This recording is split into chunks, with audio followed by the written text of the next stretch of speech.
আসসালামু আলাইকুম to all my viewers, সবাইকে স্বাগত জানাচ্ছি আমার নতুন একটি ব্লগ দেখার জন্য। আজকে ব্লগ শুরু করলাম মিনি ফার্মে এসে। তো মিনি ফার্মে কি কাজ করছে সেটাই আজকে আপনাদের সাথে শেয়ার করব। যেহেতু শীত পড়েছে আর এখন বেশ ভালোই ঠান্ডা হয়, রাতে ঠান্ডা পড়ে, তো মুরগির যাতে ঠান্ডা না লাগে তাই মুরগির জন্য ব্যবস্থা করা হয়েছে এই কাঠের কুড়ো। এই কুড়াগুলা দিলে আসলে মুরগির অত ঠান্ডা লাগবে না। তো মুরগির ঠান্ডা যেন না লাগে তাই এই কুড়াগুলার ব্যবস্থা করা হয়েছে। আজ সকালেই আব্বু বাজার থেকে কাঠের দোকান থেকে আর কি কুড়াগুলো এনেছে। তো এখন ভালো করে এগুলা মেঝেতে পেতে দিচ্ছে, বিছিয়ে দিচ্ছে যাতে মুরগির রাতে ঠান্ডা বেশি না লাগে। আর এই কুড়াগুলা বিছানোর সময় হয়েছে এক মজার কাহিনী। মুরগিগুলো আসলে অনেক ভয় পাচ্ছিল যে কি করছে, ওদের থাকার জায়গার মধ্যে সবগুলো মানে এক সাইড থেকে আরেক সাইডে যাচ্ছে, আরেক সাইড থেকে আরেক সাইডে যাচ্ছে, ভয় পেয়ে গিয়েছে আর কি। তো আব্বু এদিকে আব্বুর কাজ করছে আর মুরগিগুলো ওইদিকে চারপাশে দৌড়াদৌড়ি করছিল, আব্বুর সাথেও দুষ্টুমি করছিল। যেহেতু রুমটা ছাদে, তো ছাদের প্রপার রোদটা আসলে টিনের চালের মধ্যে পড়ে, তো রুমটা গরম থাকে, অত বেশি ঠান্ডা হয় না। রাতেও মোটামুটি রুমটা গরম থাকে। তারপরেও সেফটির জন্য মুরগির যাতে ঠান্ডা না লাগে তাই এই কুড়াগুলোর ব্যবস্থা করা হয়েছে এই শীতের মধ্যে। কুড়াগুলা মেঝেতে বিছিয়ে দেওয়ার ফলে মুরগি নোংরা করলেও এগুলা পরিষ্কার করতেও সুবিধা হবে। কুড়াগুলো একটু উল্টায় পাল্টায় মাঝে মধ্যে দিলেই হবে, তো অত বেশি নোংরাও করতে পারবে না। আর এই কুড়াটা দিলে ওদের পায়ে একটু ঠান্ডা কম লাগবে। এতদিন কুড়া দেয়নি, আসলে দেওয়ার প্রয়োজন ছিল না। এই রুমটা অনেক গরম হয়ে থাকে, টিনের চালের একটা তাপ আর দেয়ালের মানে জানালা দিয়ে যেহেতু রোদ আসে, তো এতদিন দেওয়ার প্রয়োজন ছিল না। আর এখন একটু বেশ ঠান্ডাই পড়েছে, রাতে একটু ঠান্ডা লাগে, তো এটা দিলে আর কি একটু সুবিধাই হয়।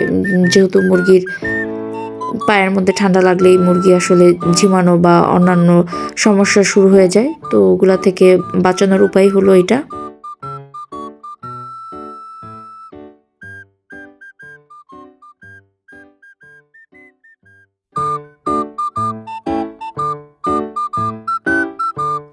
আর এই তো এখানেই হচ্ছে মজার কাহিনী। এগুলো আসলে ভয়ে সব এক জায়গায় জড়ো হয়ে ছিল, ভাবছে এদের মালিক এদের জন্য খাবার নিয়ে আসছে, কিন্তু হয়েছে বিপরীত।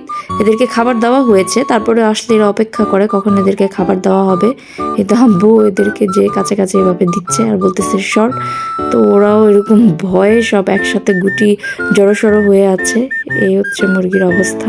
কুড়া 2 বস্তা আনা হয়েছে, এখানে আসলে 1 বস্তাই কভার হয়ে গিয়েছে, আর বাকিটা নোংরা করলে একটু এগুলো উঠে, যদি বেশি নোংরা করে ফেলে উঠে একটু রোদে শুকাবো, তখন আরেক বস্তা পরে বিছিয়ে দেওয়া যাবে। আজকে 1 বস্তাই এখানে কভার হয়ে গিয়েছে, যতটুকুতে মুরগি থাকে ওখানে 1 বস্তাই যথেষ্ট হয়েছে।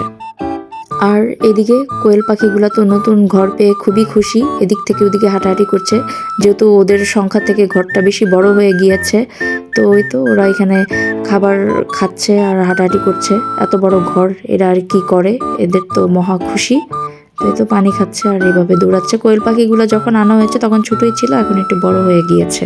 আর এদিকে হয়েছে এক মহা মুশকিল। কবুতর তার এক বাচ্চার খুবই যত্ন নেয়, প্রপার খাওয়ায়, আর এই বাচ্চাটাকে খুব বেশি ধরছে না, টেক কেয়ার করছে না, খাওয়াচ্ছেও না। কি হয়েছে, এই বাচ্চাটা আসলে হওয়ার পরে আমার ছোট ছেলেটা হাত দিয়ে ধরেছিল, এখন কবুতর আর এই বাচ্চাটাকে তাও মানে ঠিক মতন যত্ন নিচ্ছে না। তো এদিকে এর অবস্থা খুবই নাজুক, না খেতে খেতে একদম রোগা হয়ে গিয়েছে। তো আব্বু আবার একে এভাবে হাত দিয়ে খাওয়ানো শুরু করছে, খাওয়ানোর পর থেকে এভাবে একটু নাড়াচাড়া করছে আর কি। আর এদের মা একে একদমই যত্ন নিচ্ছিল না, তো কি আর করার, এখন আমাদেরই যত্ন নিতে হবে। এই আব্বু এভাবে খাওয়াচ্ছে, সিরিজ দিয়ে পানি খাওয়াচ্ছে। খাওয়ার পর একটু সুস্থ হয়েছে কবুতরটা, একদমই নাড়াচাড়া করছিল না। তো এভাবে এরকম হাত দিয়ে খাওয়ানোর ফলে এখন একটু এই যে এভাবে উড়ার চেষ্টা করছে বা নাড়াচাড়া করছে। ওর পেটে প্রচুর পরিমাপের ক্ষুধা ছিল, ওর মা তো ওকে খাওয়াচ্ছে না। তো এখন এই আব্বুকে এইভাবে দেখাশোনা করতে হবে, এই কবুতরের বাচ্চাটাকে খাওয়াতে হবে, কিছু আর করার নেই। ওর সাথের বাচ্চাটা মাশাল্লাহ এত সুন্দর বড় হয়ে গিয়েছে, এত সুন্দর করে খাওয়ায়, গায়ে লোমও হয়ে গিয়েছে। আর এই বাচ্চাটার এই অবস্থা, এখন কি আমার বাচ্চাটা ধরার ফলে মানে ও কি ধরছে না, না কি সমস্যা আসলে বুঝতে পারছি না, কবুতরই জানে। তো এখন এটাকে এইভাবে আর কি যত্ন নিয়ে বড় করতে হবে, যেহেতু মানে ওকে ওর মা এতদিন ধরেই নেই, খাওয়াই নেই। হঠাৎ করে মানে আব্বু দেখে যে এরকম অবস্থা, তো আব্বু এসে আবার একে 3 বেলা করে এভাবে যত্ন করে খাওয়াই দিয়ে যায়। যেহেতু ওর ওই বাচ্চাটাকে খাওয়ায় একদম গলাটা ফুলায় রাখে, আর এই বাচ্চাটাকে খাওয়াই না, তো এভাবে খাওয়াই দিতে হবে। এখন এর প্রতি একটু এক্সট্রা কেয়ার করতে হবে, এটাই করার। নাহলে খুব মায়া লাগছে বাচ্চাটাকে দেখে। পেটে কিন্তু প্রচুর ক্ষুধা, দেখেন কিভাবে খাচ্ছে।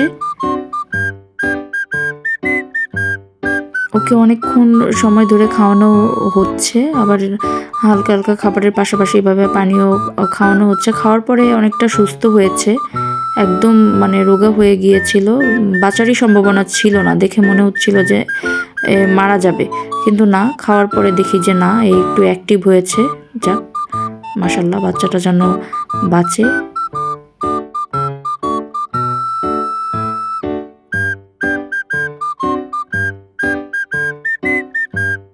আচ্ছা, মানুষের স্পর্শ পেলে কি কবুতর তার বাচ্চা বা ডিমের মানে বসে না, না নষ্ট হয়ে যায়? আমি আসলে বুঝলাম না। আমাদের উপরের তাকের এক কবুতরের দুটি ডিম দিয়েছিল, ডিম দুটোকে হাতের স্পর্শ মানে করেছিল, করার পরে ওই ডিমের মধ্যে কবুতর আর বসেই না। তারপরে প্রায় 1 মাস হয়ে গিয়েছে, ওর পাশে যারা ডিম দিয়েছে ওদের বাচ্চা হয়ে গিয়েছে, কিন্তু ওই কবুতর কেন যেন ডিমের মধ্যে বসছিল না। তারপরে 1 মাস পর ওর ডিম আব্বু এভাবে একটু ভেঙে দেখে যে একদম নষ্ট হয়ে গিয়েছে। তারপর ওটা ফেলে দিয়েছে। ফেলে দেওয়ার 2 দিনের মধ্যেই কবুতর আবার ডিম পেড়ে ওটার মধ্যে তা দিতে বসে পড়েছে। যাই হোক, কবুতরের ব্যাপার, কবুতর ভালো বুঝে, এখন বাচ্চা হলেই হচ্ছে কথা। আর আজকে আবার বাজার থেকে এই টাইগার মুরগির বাচ্চাগুলো কিনে আনা হয়েছে, দেখতে খুবই কিউট। এখানে 10 পিস টাইগার মুরগির বাচ্চা কিনে আনা হয়েছে। তো আহিল আর আব্বু যে বাজার থেকে মাত্রই টাইগার মুরগিগুলো এনেছে, এই যে খুবই সুন্দর। এরা আবার একসাথে গুটিসুটি হয়ে জড়ো হয়ে একসাথে থাকে, আর যেহেতু এক জায়গা থেকে আরেক জায়গায় আনা হয়েছে, তো বাচ্চাগুলো এরকমই শান্ত হয়েছিল। তো এই মুরগিগুলোকেও একটা খাঁচার মধ্যে রেখে এখন মিনি ফার্মে অ্যাড করা হবে। এদেরও সংখ্যা হয়েছে, তো এরাও মানে দেখতে দেখতে বড় হয়ে যাবে। তো এখন এই ব্যাগ থেকে বের করে একটা খাঁচার মধ্যে রেখে তারপরে ঢেকে রাখা হবে, আর ওদেরকে খাবারও দিতে হবে। ওরা আসলে যে এরকম গুটি লেগেছিল, ঠান্ডা লাগার কারণেই মনে হয় এরকম গুটি লেগেছিল। এই তো এই আপাতত এই খাঁচার মধ্যেই রাখা হবে, তারপরে এদেরও একটা ব্যবস্থা করা হবে। তো এই তো সব মুরগিগুলো আব্বু খাঁচায় রেখে এখন এই মিনি ফার্মে রেখে আসবে খাবার দিয়ে। তো আজকের মতো ভিডিওটি এখানেই শেষ করছি। ভিডিওটি ভালো লাগলে অবশ্যই লাইক অ্যান্ড সাবস্ক্রাইব করবেন। আল্লাহ হাফেজ।